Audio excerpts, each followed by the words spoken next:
তার আগে ইন্টারিম গভর্নমেন্টের সময় এই রিপোর্ট তারা হাতে পেয়েছে।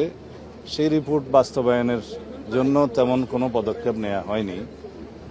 আমি দুই একদিনে দেখেছি, আমি কয়েকদিন আগে এই রিপোর্টটা পুরো না দেখেই কিছু কথা বলেছি যেগুলো আজকে সংশোধন করতে চাই। আমরা নতুন করে কোনো তদন্ত কমিশন করব না, যেহেতু জাতীয় একটা স্বাধীন তদন্ত কমিশন গঠিত হয়েছে এবং তারা দক্ষ উপযুক্ত ব্যক্তিদের দ্বারাই গঠিত হয়েছিল। তাদের রিপোর্টে আমি একটা গ্ল্যান্স যা দেখেছি, যেহেতু আজকে কথা বলতে হবে সেই জন্য, তাতে যে সমস্ত সুপারিশমালা এসছে প্রায় 70টি মনে হলো। আমি আরও ডিটেইল দেখব। সেই সুপারিশমালার অনেকগুলো বাস্তবায়নাধীন, আর বিচারাধীন যে মামলাগুলো আছে, কিছু আপিল পর্যায়ে আছে, কিছু অ্যাপিলেট ডিভিশনও হয়তো আছে।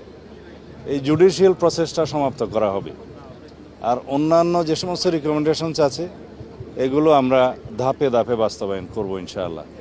এবং শহীদ পরিবারদের এই জাতিকে আশ্বস্ত করতে চাই যে পিলখানা হত্যাকাণ্ডের যথাযথ বিচার করা হবে এবং ন্যায় বিচার নিশ্চিত করা হবে, যাতে এই জাতীয় কোনো ঘটনা আমাদেরকে জাতীয় জীবনে আর না দেখতে হয় ভবিষ্যতে।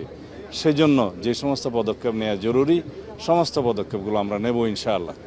বাংলাদেশের স্বাধীনতা সার্বভৌমত্বের প্রতি হুমকি ছিল একটি ঘটনা, এবং বাংলাদেশের সেনাবাহিনীকে আন্ডারমাইন করা বা দুর্বল করা এটা একটা লক্ষ্য ছিল।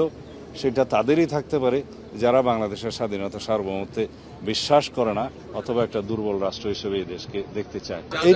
এটা নিয়ে আমি মন্ত্রণালয়ে আমাদের সংশ্লিষ্ট সবাইকে নিয়ে আলাপ আলোচনা করে পরে আপনাদের সাথে কথা বলব।